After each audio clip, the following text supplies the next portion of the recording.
కర్కాటక రాశి వారి ఫలితములు.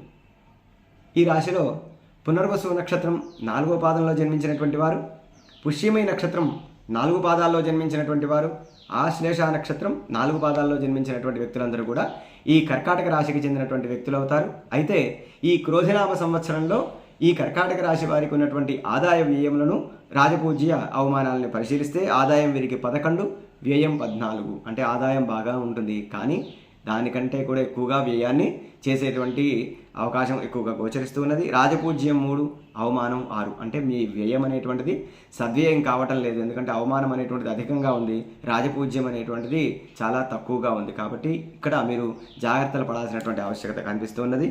ఈ యొక్క రాశి వారికి ఎక్కువగా స్థానచలనం ఉండేటువంటి అవకాశం ఉంది. అంటే ఒక చోటు నుండి ఇంకో చోటికి వీరు బదిలీ అయ్యేటువంటి అవకాశాలు ఎక్కువగా కనిపిస్తూ ఉన్నాయి. అదేవిధంగా ఎన్ని వృధా ప్రయాస, అంటే ఎంత కష్టం చేసినా కూడా దానివలన ఏ విధమైనటువంటి ప్రయోజనం లేకుండా ఉండేటువంటి కష్టాల్లో మీరు పాలు పంచుకుంటూ ఉంటారు. అదేవిధంగా వృత్తిలో కొన్ని కష్టాలను కూడా ఎదుర్కోవాల్సినటువంటి పరిస్థితి ఈ కర్కాటక రాశి వారికి గోచరిస్తూ ఉన్నది. అయితే ధనలాభం మిశ్రమంగా ఉంటుంది ప్రతి కార్యంలో కూడాను. అనుకున్న పనులలో మాత్రం కొంత కష్టతరమైనప్పటికీ కార్యసిద్ధిని మాత్రం పొందేటువంటి అవకాశం ఉంది. కుటుంబ సహకారం కూడా వీరికి లభిస్తుంది. అదేవిధంగా బంధుమిత్రులతో కొంత కలహం అనేటువంటిది ఏర్పడేటువంటి అవకాశం, వారితో వివాదాలను పెట్టుకోకుండా ఉండటం మంచిది. తీవ్రమైనటువంటి విచారం, మనోవిచారం అనేటువంటిది ఉండే అవకాశం ఉంటుంది. కొంత ధన వ్యయ విషయంలో, అంటే మీరు ఏదైనా వ్యాపారంలో లేదా పెట్టుబడులు పెట్టాలన్నా ఇత్యాది విషయాలను మాత్రం 1కి 4 సార్లు మీరు ఆలోచించి నిర్ణయం తీసుకోవటం అనేటువంటిది ఈ రాశి వారికి చాలా ఉత్తమం. అయితే ఈ రాశిలో ఉన్నటువంటి నక్షత్రాల వారీగా వారి యొక్క ఫలితాన్ని కనుక చూస్తే, పునర్వసు నక్షత్రాన్ని కనుక చూస్తే 4, 1, 2గా కందాయ ఫలం ఉంది. కాబట్టి ఈ సంవత్సరంలో వీరికి ప్రారంభం 4 నెలలు మధ్యమంగాను, మధ్యమంలో ఉన్నటువంటి 4 నెలలు, అంటే మధ్యలో ఉన్నటువంటి 4 నెలలు ఏవైతే ఉన్నాయో అది వృద్ధిగాను, అదేవిధంగా చివరి 4 నెలలు, ఈ సంవత్సరంలోని చివరి 4 నెలలు మధ్యమైనటువంటి శుభ ఫలితాన్ని కలిగిస్తూ ఉన్నది. కాబట్టి వీరు కొంత శ్రమను అధికం చేసుకుని ధనాన్ని గనక సద్వినియోగం చేసుకుంటూ వీరు ఖర్చును కనుక నియంత్రణ చేసుకుంటే కొంత శుభ ఫలితాన్ని అధికంగా పొందేటువంటి అవకాశం పునర్వసు నక్షత్రం వారికి సంవత్సరం గోచరిస్తూ ఉన్నది. అయితే పుష్యమి నక్షత్రం వారికి చూస్తే కందాయ ఫలములు వారికి 7, 2, 4గా ఉన్నది. అంటే ప్రథమంలో ఉన్నటువంటి 4 నెలలు చాలా వృద్ధిగా కనపడుతుంది. ఈ యొక్క పుష్యమి నక్షత్రం వారికి చాలా అభివృద్ధి ఉంటుంది. అనేక విధమైనటువంటి శుభ ఫలితాలని వీరు పొందగలుగుతారు. ధనలాభం కూడా అధికంగా ఉంటుంది. అనుకున్నటువంటి వృత్తి వ్యాపారాదుల్లో దినదిన అభివృద్ధి కలుగుతుంది. నూతన వ్యాపారాలు కూడా వీరికి యోగిస్తాయి. నూతన గృహ నిర్మాణాలు కూడా వీరికి అనుకూలతలను కలగజేస్తాయి. అంతేకాకుండా అనుకున్నటువంటి ప్రతి కార్యంలో కూడా కార్యసిద్ధిని కలిగి ఉంటారు.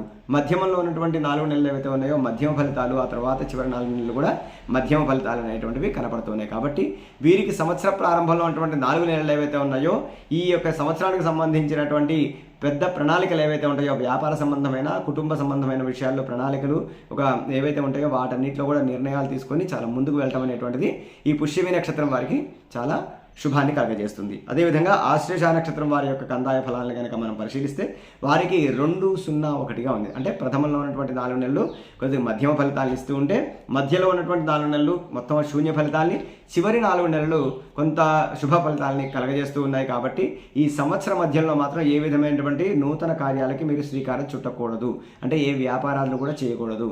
ఏదైనా వ్యాపారం చేయాలి అన్నా సంవత్సరం చివరిలో వచ్చేటువంటి 4 నెలలు ఏవైతే ఉన్నాయో ఆ 4 నెలల్లో మాత్రమే మీరు ప్లాన్ చేసుకోవడం అనేటువంటిది చాలా మంచిది. అంటే మార్గశిరం, పుష్యం, మాఘం, ఫాల్గుణం ఈ 4 నెలలు అనేటువంటివి మీకు చాలా శుభ ఫలితాలని కలగజేస్తాయి. కాబట్టి ఆ 4 నెలల్లో మీరు ఒక ప్రణాళిక వేసుకొని వ్యాపారాదులు కానివ్వండి, కుటుంబంలో ఉన్నటువంటి కళ్యాణాదులు కానివ్వండి, ఇవన్నీ కూడా మీరు ఒక ప్రణాళికబద్ధంగా వెళ్ళడం అనేటువంటిది విశేష ఫలితాన్ని కలగజేస్తుంది. మొత్తం మీద కర్కాటక రాశి వారికి శుభ ఫలితాలనే కలగజేస్తూ ఉన్నప్పటికీ ఇది కొంత తక్కువగా ఉన్నటువంటి ఫలితం ఎవరికి అంటే ఆశ్లేష నక్షత్రం వారికి ఉంది. కాబట్టి చాలా బహు జాగ్రత్తతో ముందుకు వెళ్ళటం అనేటువంటిది ఈ రాశి వారికి చాలా ఉత్తమము.